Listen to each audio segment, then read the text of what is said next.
Next, I would like to invite Professor Laura DeNardis, as Marilia said, has a very important role in the internet governance in the American, not only in the American academia, but in the world internet governance. And as her former student, it's a great honor to introduce her. Welcome, Laura.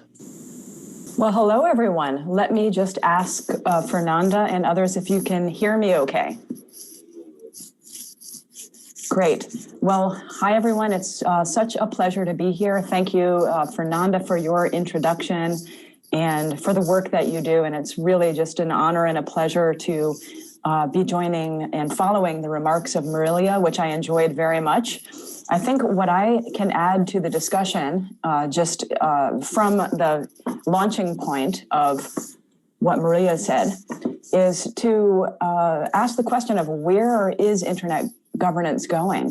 You know, what are some of the technological changes and also the political changes that are also changing internet governance? Now, I just want to say, I love the analogy of internet governance being the forest. And I want to add that the internet itself is a substrate of everything in society, from the economy to the public sphere, to the media, to political life, to day-to-day functioning, especially during the pandemic that is keeping us apart today. We certainly understand this. But at the same time, many people lack basic access or meaningful access, and they're being left behind. So there is a tremendous, serious digital inequality on a global scale. But whether someone is on or off the internet, they are still affected by what happens on the internet.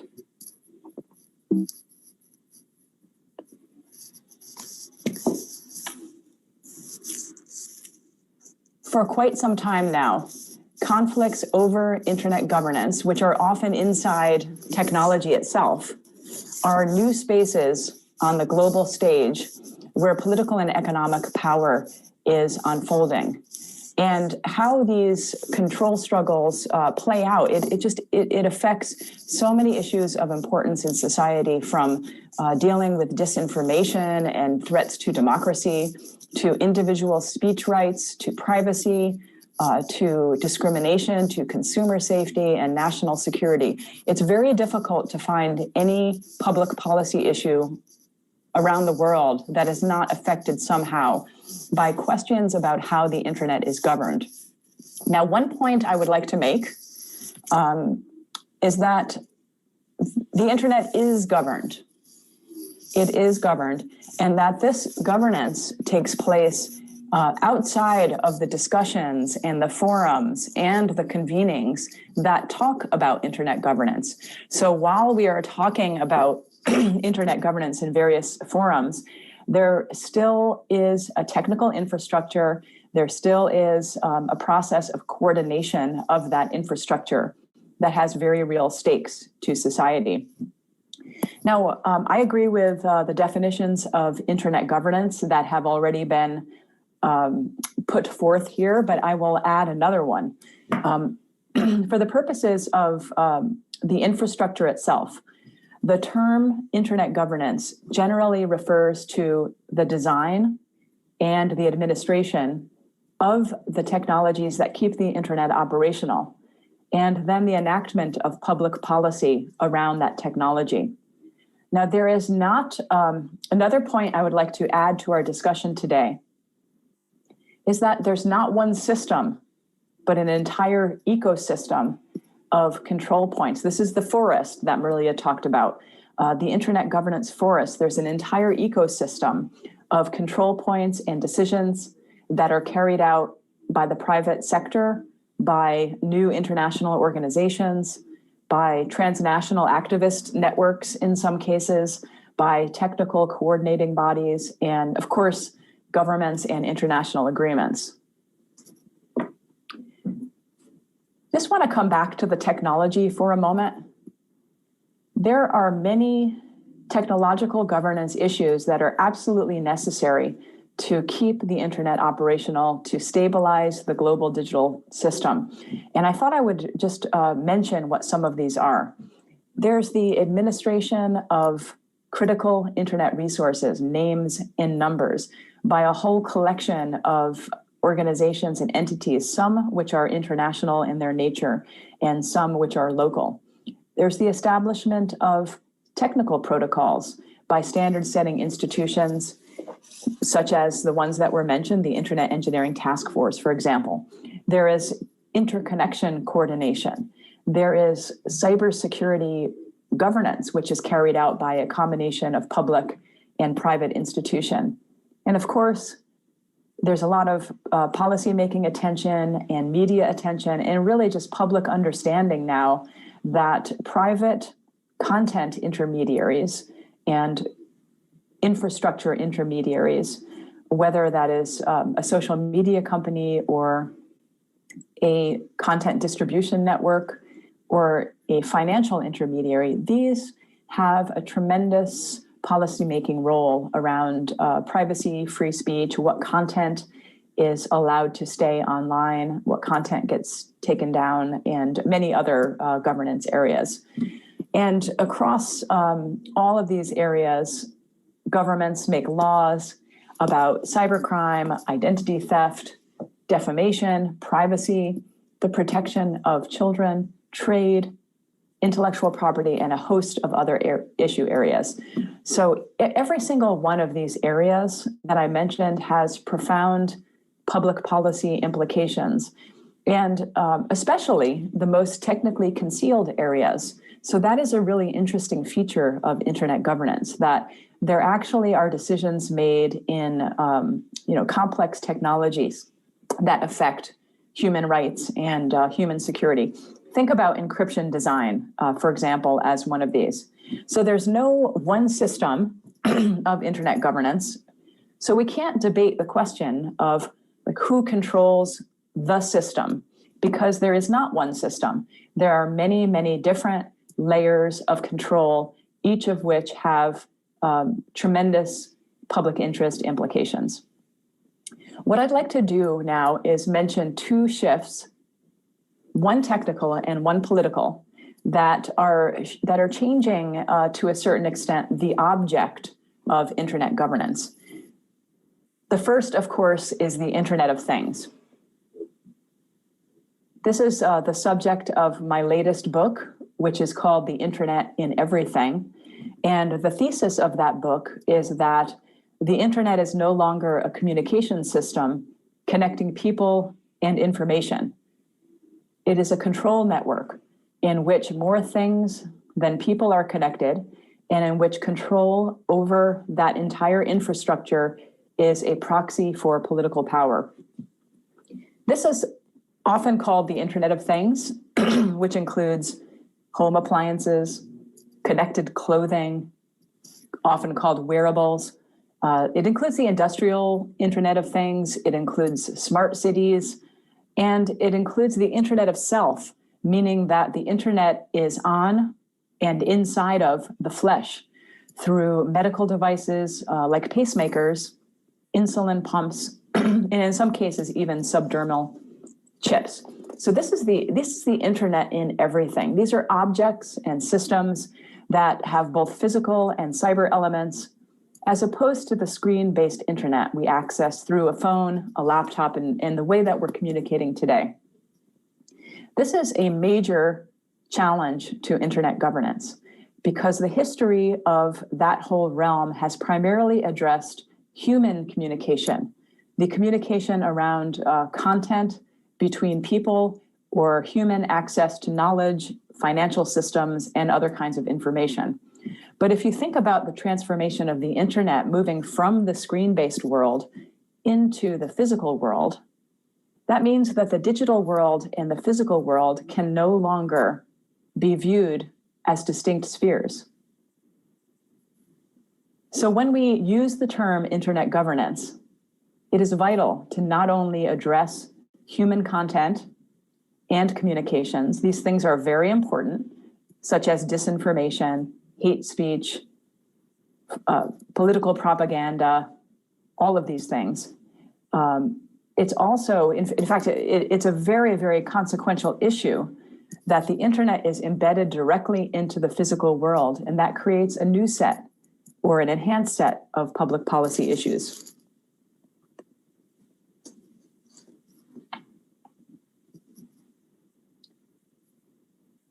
As we have autonomous systems like driverless vehicles being used in industrial settings, as we increasingly have physical cyber objects that are taking over many different classes of employment, jobs are being challenged. This really will be a major transformation that may be even more consequential than the shift from agriculture, from an agricultural society to an industrial society. What will this mean for jobs that so much of the world is automated through the Internet of Things? Of course, privacy is completely transformed. The Internet of Things radically escalates privacy concerns, moving from everything we do through a screen, like a phone or a laptop, to everything we do in every aspect of our life, in bedrooms, in bathrooms, in houses, in workplaces, in your employment, in cars, in transportation systems, walking down the street. This is really, really a shift. Privacy is completely transformed. And what I would like to suggest is that it makes privacy even more connected to some of the issues that Fernanda mentioned in her remarks, such as discrimination and such as social justice issues. So if you have this kind of pervasive and all-encompassing data collection, that can be used for discrimination in employment, in insurance, it's used for law enforcement purposes. And actually, if you speak with anyone who responds to domestic violence calls, if you speak to police officers, they already understand that the Internet of Things is now a way that domestic violence is perpetrated. So if someone wants to harass a partner and they've moved out of the house, they can turn lights on and off. They can use video systems that are inside of homes. They can change and lock and unlock the door through their smartphone. So this is really a new terrain of privacy and of human security, that these systems are all around us in the physical world. Now, obviously, security is also transformed because a cybersecurity breach is no longer about losing access to communication, but about the ability to drive a car or access medical care. So there are many other implications, that I discuss in my new book, but it affects the economy, democracy, disinformation. Think about the kind of disinformation that can happen over the Internet of Things, where you can have fake weather reports, fake readings about climate change. You could have, it makes other kinds of disinformation look very easy to solve by comparison, because it's embedded in the physical world. And once a sensor picks up on a false reading, encrypts it, legitimizes it, and it seems like it is true, but it may not be. So disinformation in the Internet of Things is something that I believe we'll see more of in the coming years. Now, what does this all mean? I want to discuss a little bit what this does to challenge global norms in Internet governance. So it does challenge a lot of what Internet governance has been. We can't look at Internet governance as fixed, but think that technology can change. So Internet governance is not fixed any more than technology is fixed. As the Internet leaps from two-dimensional space into three-dimensional space, so does Internet governance have to leap into that space as well. So one shift is that cyber policy, Internet governance, it becomes entangled with other policy areas that have previously had, not as many connections to Internet governance. So consumer safety is obviously an area. because of the embedding of the cyber technologies into the physical world, internet governance is also more closely related to environmental policy. So it touches it always has touched many public interest areas, but now it's no longer relegated to the digital information sphere only. It touches the natural world, it touches biology, it touches medical care, diagnostic devices, and human safety in a variety of profound ways. So the internet entering the physical world also changes definitions of everything in internet governance.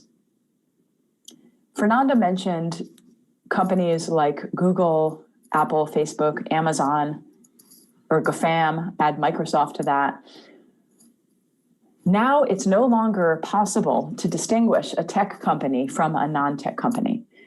All firms are now technology companies. They all collect massive amounts of data about customers. They all require strong cybersecurity to continue functioning.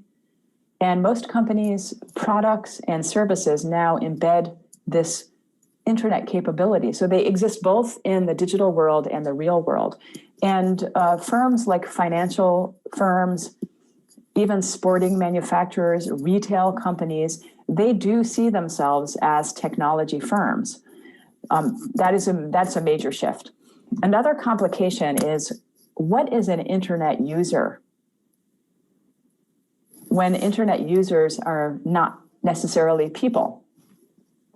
Many connected objects, like energy sensors, have no formal relationship to human users. We already know that some people online are actually bots, which are programs that simulate human activity. We know that. And we also know that many people who have never been online are still directly affected by what happens online, such as being affected by a data breach that happens in a store. Like here in the United States, a store called Target had a data breach. And someone who's never been on the internet can be affected by that. Or they can be affected by a ransomware attack when they go to the doctor and they're unable to get medical care. So what this means is that phrases such as being on the internet or being off the internet, they don't have a distinct meaning anymore. That is a major complication. And of course, what is internet freedom in this environment? Internet freedom has often, it's a term that has many meanings. It has shifted a lot over the years, but it has always focused primarily on content and particularly issues around speech. And those freedom issues have been prioritized to a certain extent over security. And that is not the case anymore. Now the right to, if I may say something provocative, the right to not be killed over the internet through a medical device, through a car, or through a home system is a tremendous human concern. So the internet is constantly shifting. The new kinds of implications of this are emerging at a rapid rate. And so must internet governance not be considered fixed. And the final provocation that I would add here is that as the internet is entering the physical world, there are new actors and new institutions. So the institutions of internet governance that have always dominated, and in particular in technical standard setting, may not be the dominant institutions in this new setting. And this has profound implications. I would also like to, I promised that I would say something about more of a political change. And this is what I would suggest as an emerging issue, although it is one that has been rising for quite a long time. This is an issue of politics. It's an issue of private industry. And it is that infrastructure of the internet is now being co-opted. Infrastructure is being used to carry out goals that have nothing to do with the original design of the technology. This was a subject of a book that I co-edited with some of my colleagues called The Turn to Infrastructure in Internet Governance. And what it's about is that governments and private companies are using infrastructure to carry out some role that is powerful in the digital sphere. So one example of this that's very current is the concern about China's proposal to re-engineer the internet protocol. So that's an example of like co-opting infrastructure in some way. A better example is how infrastructure providers such as web hosting companies cut off social media. A recent example of that in the United States was in the aftermath of our presidential election, when Amazon Web Services cut off the social media company Parler because of the violent extremism that was on that site. Many other examples exist. They have for quite a long time, especially the use of the domain name system to censor, or the use of the domain name system to mediate intellectual property rights enforcement. So it's just a reminder that as the whole world is focusing on content, as the whole world is focusing on social media platforms and their role in the world, 99% of the infrastructure of the internet is beneath that, and it is far more powerful to control. It's a far more powerful mechanism to control content. So even though architecture is distributed, even though there are many different actors and there's an entire forest or ecosystem of internet governance, there still really are choke points that are hidden levers of internet control. These are not visible in the same way that content and social media is visible, but still very powerful. So we have the digital mediation of the public sphere, but we also have the privatization of the conditions of rights within that sphere. We have a constantly shifting technology moving the internet into the physical world. We have a new set of actors that are emerging in that world. And we have an increasing turn to infrastructure to enact various kinds of political and economic power. So as we do that, it is just a reminder that the internet is in everything. It is determining our freedom, it's determining our security, and that we live in a world with no off switch. As these changes happen, and as technology changes, we can't think of internet governance as fixed any more than we can think of technology as fixed. So thank you very much for allowing me to speak today, and I will turn it back over to the moderator. Thank you so much, Laura. Muito obrigada. Foi uma apresentação. Thank you. It was breathtaking, really. I think it may serve as food for thought and also as inputs for future discussions that will certainly keep on happening shortly. I would like to remind all of those participants that they may send their questions in their own native language, and questions are going to get to my panel.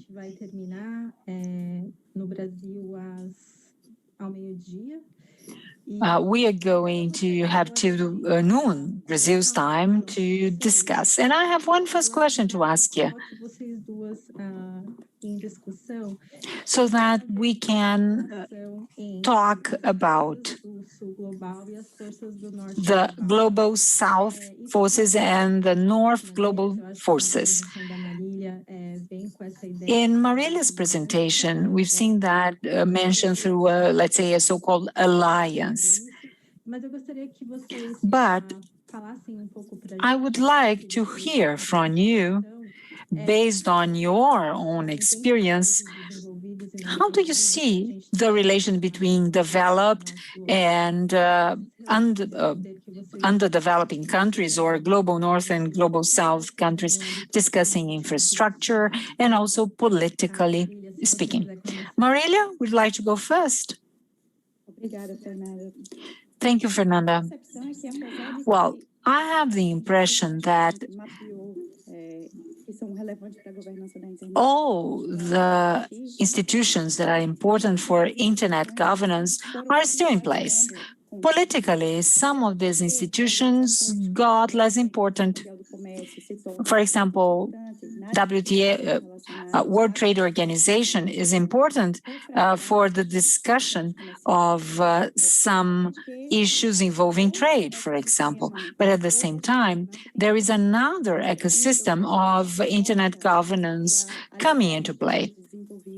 So when we create an alliance with developed and developing countries, we can move towards that. Throughout the years, the mechanisms that we used to have concerning internet governance have not delivered effective decision-making space. Internet Governance Forum is very important and it encourages discussion and it has really delivered what it promised. But there was no area where developed and developing countries could get together and discuss towards joint decision-making. And having no opportunities to make decisions like that has made countries to look for alternatives so that they could make their decisions. So it happened by within international organizations such as WTO, and it's a concern in some institutions which are not multi-stakeholder. In the past, we used to bring topics such as cyber security during an ITU meeting. Probably you remember that it was a collapse of a meeting because they said, well, we cannot talk about cyber security. But where should we discuss? In the multi-stakeholder or in a multilateral work group? So where should we discuss? In a small group, multi-stakeholder group created among governments of developed countries and the private sector, which seems to be even more concerning. So I think that throughout the years, we have moved to an internet governance which tends to be more fragmented than it was in the past.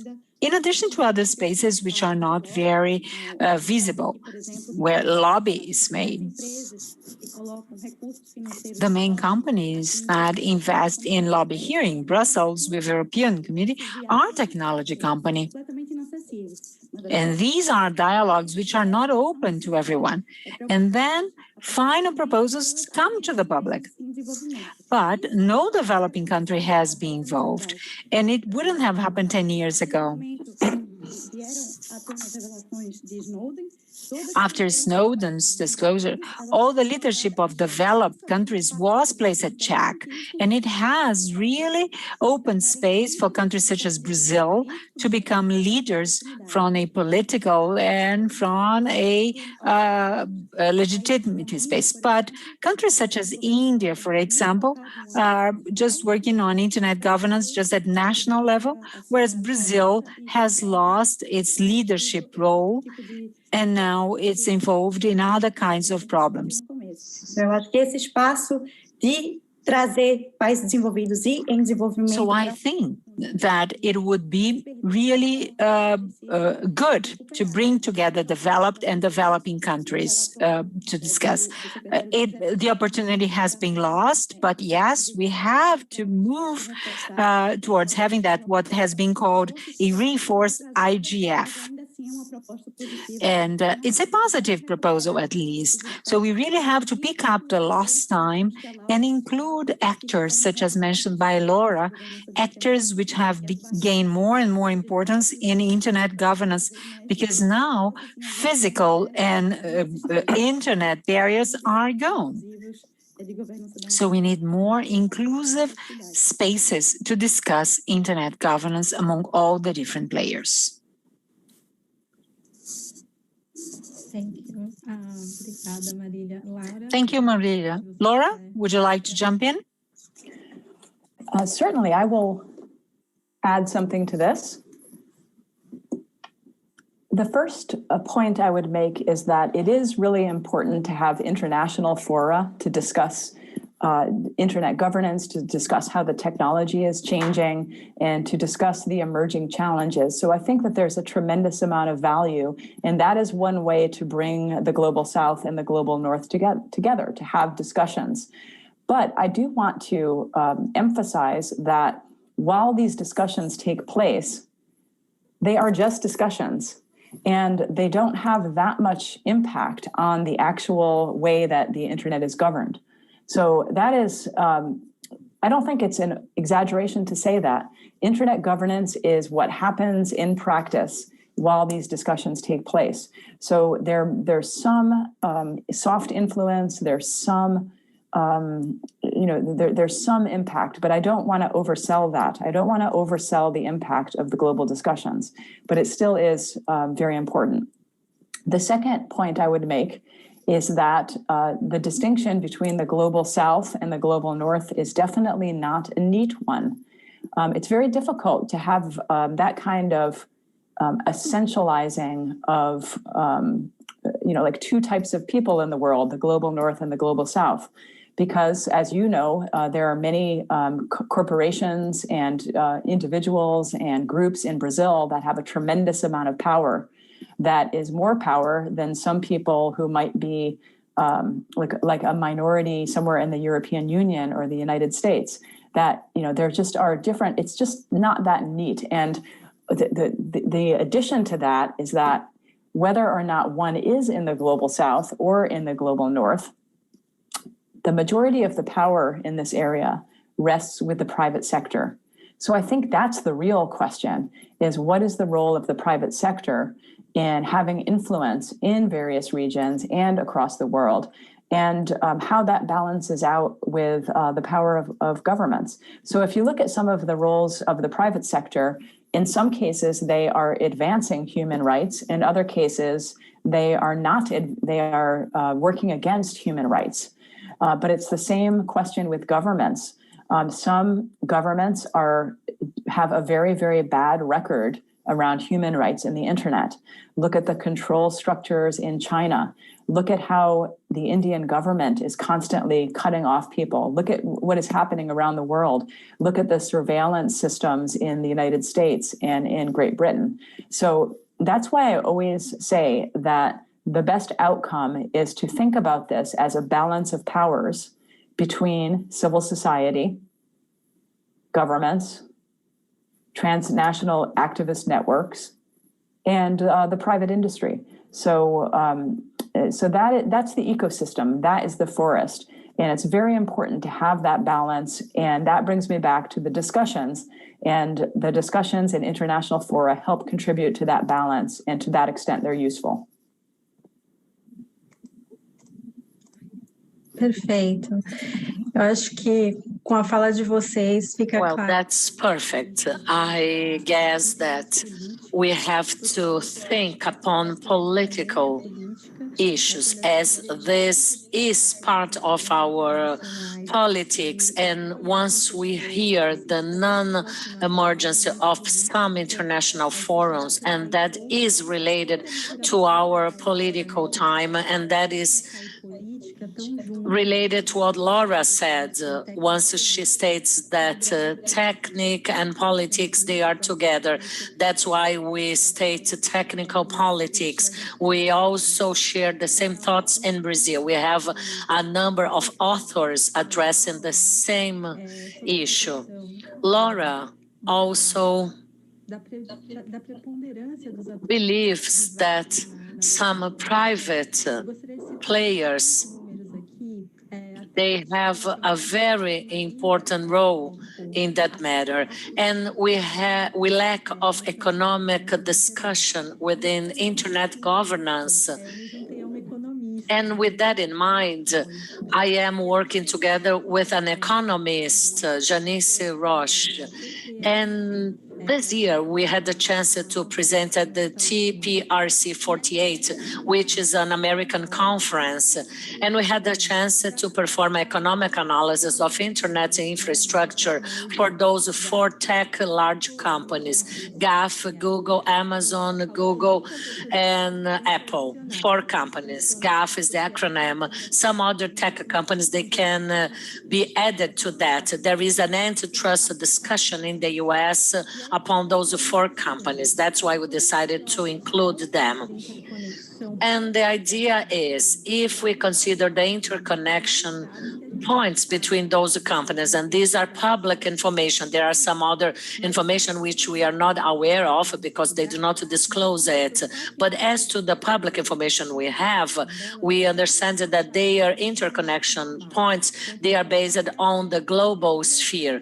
For instance, Apple has 92% of their interconnection points in the global area. Amazon, 42, Apple, 73, and Google, 82%. Yes, we do have a significant economic issue there where we have preponderant players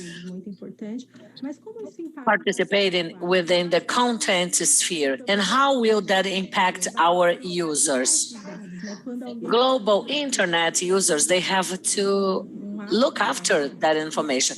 If Brazilian users, they want to upload Apple app, and Apple is not based within those 30 Brazilian apps, that is not present into the global area, and then anyone can connect to a PTT somewhere else, even in Europe. Just to connect here some of the loosened dots. Economic relations, they are connected to political relationship. And that relationship I make between South and North is to understand the global South and the relationship we have with the internet exchange point of traffic, IXP, PPT.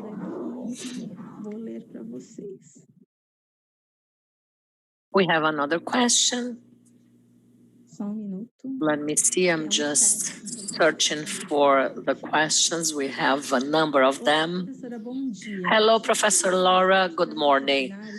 Transdisciplinary dialogue communication, they are quite complex and intertwined. What would be the first step to define governance management? I believe the person who asked the question wants to know how to do governance once we know that this is a inter and transdisciplinary topic.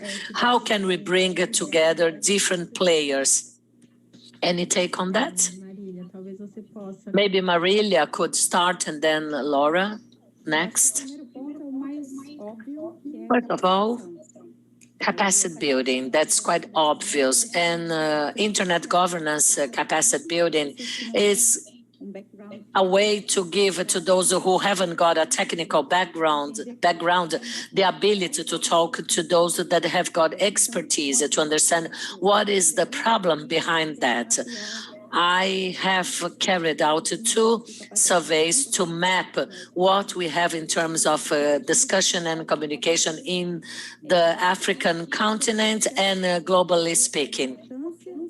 And we understood the importance of internet governance as an entrance point to a specialization for different professionals from different sectors to be able to get in touch and dialogue and discuss about technical issues and technical issues that the infrastructure has within political relevant topics. How can we get an expert that is specialized in privacy to be able to understand what are the implications to privacy based on some different levels of that instance? First of all, internet governance capacity building, that is key. Secondly, we have some policy makers who are participating into some conventional treats And we should have those policymakers as part of that interdisciplinary matrix discussion, where we can get their knowledge and benefit from that. With the Diplo Foundation, we can bring those diplomats who are in Geneva, and that is a discussion who has migrated to the World Commerce Organization, where we can go deep into some commercial topics, where we can fully understand the service commerce discussion, but they have no idea as how internet governance works, how we can work with IXP, that the content traffics on data grammar, that they go through different jurisdictions until they reach their final point of traffic. And as an international negotiator, how am I going to negotiate a data flow? So we have to be where those providers are today and to influence the decision-making process in such a way not to guide them to go to the right or to the left, as this is not our role as Diplo Foundation, but to give to those professionals the proper tools for help them to reach proper decisions. Electronic commerce, for instance, some countries, they want to close or to reach an agreement before the end of the year. And we must have proper conditions to be able to reach public policies goals, but at the same time, to respect internet infrastructure, to avoid future implementation problems. So, to summarize, we have to intervene right in the beginning, but let's not forget those who are already working into that topic and who must reach fast decisions.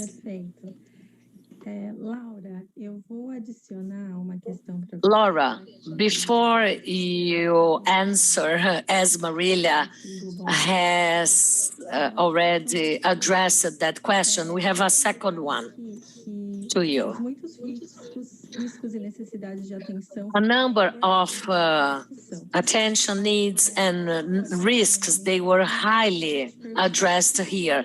But the question is, what should not be changed? What sort of mechanisms and internet governance drivers should not be changed, should be kept? Thank you very much for that question. I first have to talk about the internet and what shouldn't change before talking about internet governance. I think that raising attention to some of the problems in the internet sphere and in the ecosystem of internet governance is actually so important because the internet is so important. We've never really understood that as much as we do now during the global pandemic. And Brazil is being, I'm so sorry, Brazil is being hit so hard by the pandemic. The United States has been hit so hard by the pandemic as well. And never before has the general public understood the tremendous role of the internet in holding us together, in allowing children to go to school, in allowing us to come together right now, in allowing elderly who are isolated in their homes to have social connection, allowing people to continue working, allowing telemedicine. So yes, there are many people who don't have access. Yes, there are concerns about security and privacy in this sphere, but it is really accentuating how many social benefits, economic benefits, and political benefits there are having the internet during the pandemic. The second point I would make is that much is going well in internet governance. Even if you think about the Internet of Things transformation that I talked about, it is precisely because the Internet of Things is so important that we have to get the privacy and the security of it right. Now, even though there have been a lot of problems in the internet governance sphere in general, one thing that has worked very well is movements towards interoperability.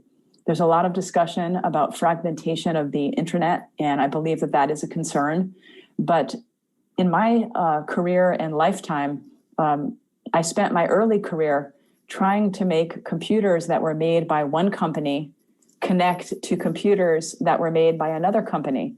And it wasn't obvious how to do that. So if Marilia and I, wanted to send email quite a long time ago, and she was on one platform and I was on another, we couldn't have done it. So I want to remind everyone of that is in one generation. We have gone from not having the ability to communicate with each other if we use different companies to the ability to communicate over email, over social media, over Zoom, over many different platforms. The reason that has happened is because of a very important area of internet governance, and that is standard setting.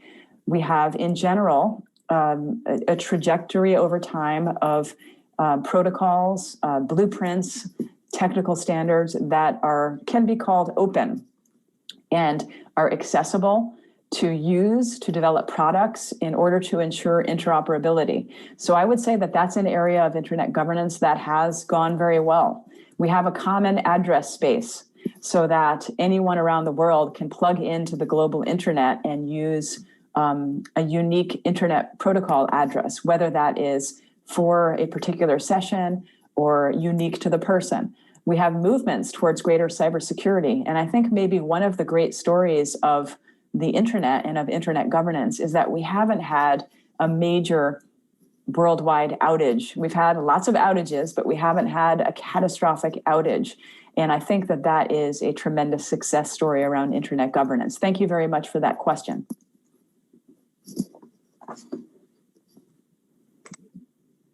Perfeito. A pergunta havia sido feita por engenheiro. Well, that question has been addressed by an engineer, Mr. Moreiras. Still along the same lines, maybe both of you could help us adding some additional components. How could we think over about the internet protocol from a Chinese perspective? As Laura mentioned in her talk, what is your opinion about the re-engineering of the internet protocol? This is a new movement, and Laura has written so much about internet protocol, and Marilia also could share her opinion about that. And what does that mean to internet as a whole and to internet governance? Shall we start with Marilia and then with Professor Laura, please? Once we talk about the Chinese participation, I never forget how much we celebrated once China resumed to be part of that governor bloc. But let's emphasize that China participation at different institutions, that should not be seen as a negative participation, but rather positive. To play the game as part of the system.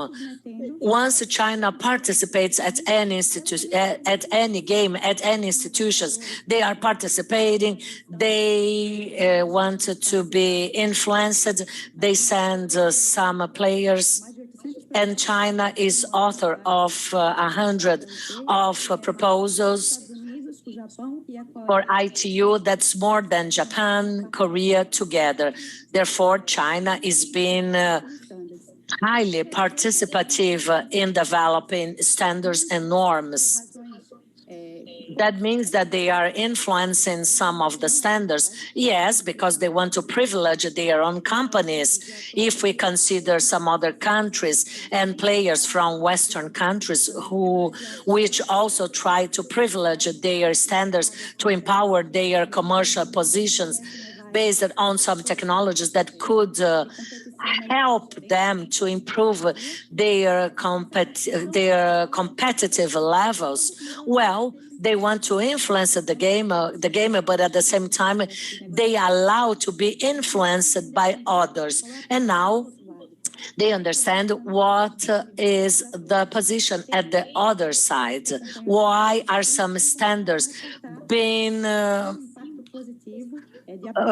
proposed by some authors? So we have more opening and we have a joint participation now that we have China as part of that group. There is, however, a very clear division from a political system value, which is quite clear. However, the dialogue between both sides, I do not see that as being impossible, but rather that should be promoted by both sides.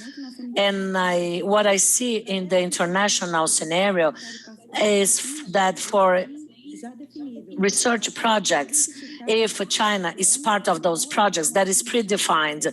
They just want to identify issues and they want to influence internet thanks to their participation. As a researcher and as an investigator, I see some calls for research with a predefined label for problems identification, not to know if the problems exist, but rather to list what those problems are. And I see that as a negative statement. They see themselves in the leadership and they have such a huge volume of growth and such a speed, and they play a game that was created by mainly Western countries. So we have to find some ways to deal with the Chinese participation and not to close the dialogue channels with the like-minded countries. That should be deleterious to the global relationship that we had constructed so far. Excelente. Laura? Great. Laura, please. The Internet protocol has worked very, very well. It has been, an innovation that has brought benefits to people all over the world. And it has evolved because many protocols around it have evolved to solve certain problems. And I do want to recognize that there's a tremendous amount of concern about, as people would describe it, the Chinese trying to reinvent the internet. That's the concern that is being described. So this concern refers to an effort by the Chinese Ministry of Industry and Information Technology, and also the technology giant Huawei, to vaguely propose a new internet protocol to replace the longstanding core architecture of the internet. So they submitted this proposal to the International Telecommunication Union, the ITU, which, as you know, is a sub-agency of the United Nations, really just to form a study group examining the future internet. The proposal does not contain anything concrete. In my opinion, it's not trying to solve a problem that needs solving. So that's a concern. And it was met with alarm by the internet's technical community, by governments all over the world, by people who are concerned about having a universal internet, and by private industry. So what this does, though, is it emphasizes a lot of what we've already spoken about. That's that there's politically charged concern about infrastructure. The technical infrastructure of the internet is now a proxy for national interest, for foreign policy, and for power. And it also emphasizes the stakes of who is doing the decision making. So I think it's a very interesting case. It's not surprising that the proposal has triggered polarization. Should we expect to see a fragmented system as a permanent feature of the international system? I think that's the real question here, and it's an important one.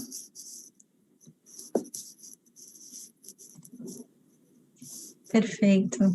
Muito obrigada por nos lembrar de como a internet... Thank you for reminding us how internet is becoming a proxy for politics, right?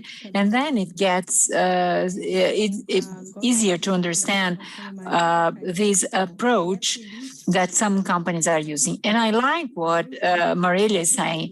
If it's politics and if it really matters, we'll have to be open and listen to it.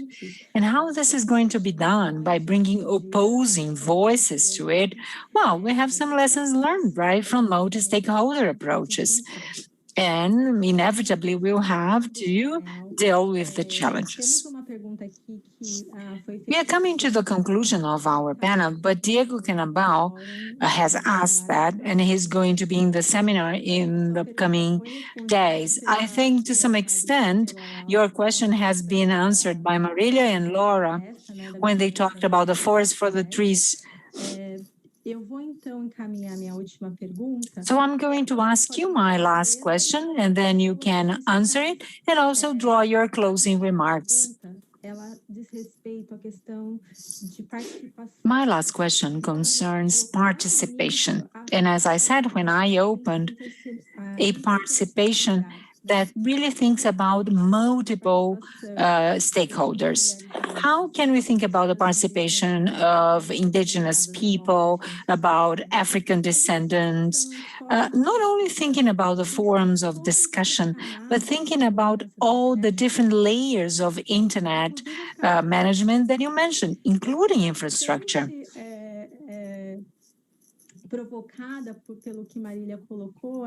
I was very touched about what Marilia said concerning artificial intelligence.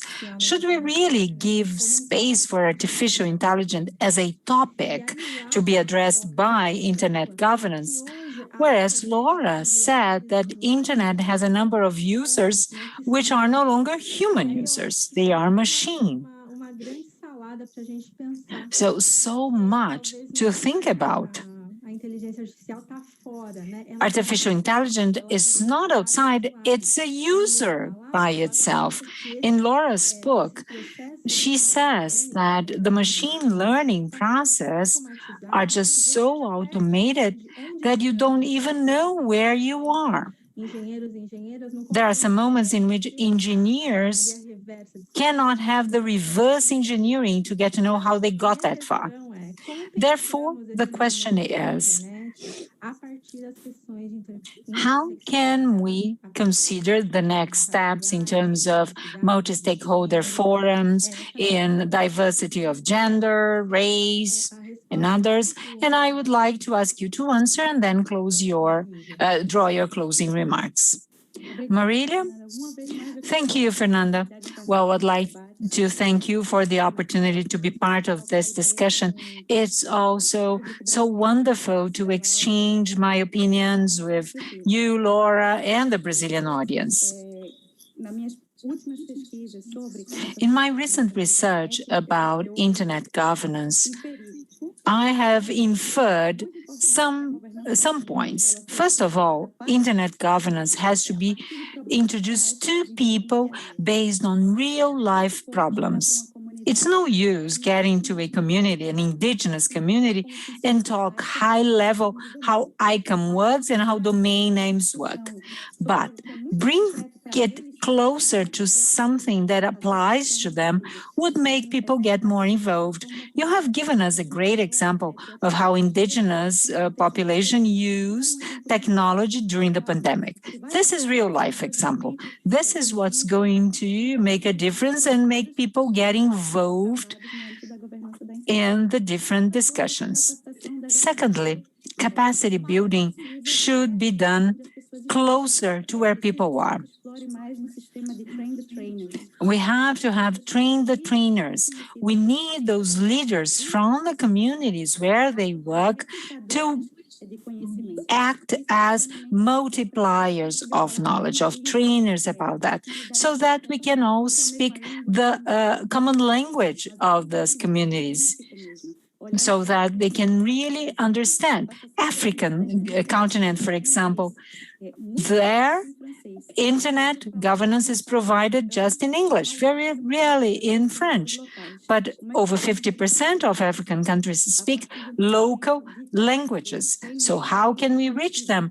By training the trainers and have people close to their communities address these issues. This is a challenge that we have really to embrace to be able to reach these communities. Thank you. Thank you, Marilia. Wonderful participation. Thank you. Laura, please.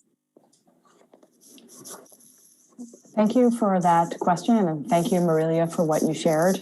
What I would add to this is just a perspective that, and I want to remind people that some of the greatest thinkers and some of the greatest scholars and some people who are engaged in advocacy and policy making around internet governance are diverse. They're experts, they're leaders, they're women, people of different genders, they're people of color. And so just a reminder that there are a lot of voices that are represented in expert communities. So that is a good thing. But there are also many, many people who are not able to engage at all in these different forums. And that has been a problem for a long time. I think that we've had improvements. I think we have to, do better.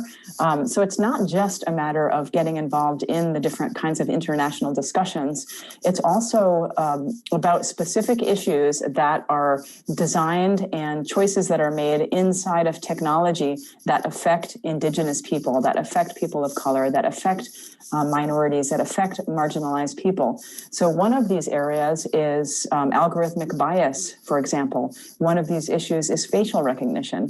One of these issues is how to incorporate different kinds of languages in the structures of internet governance. So there are many, and of course, improving access. So, in addition to the global discussions where I think diversity is increasing slowly but surely, there are specific issues that exist that have to be addressed within the design.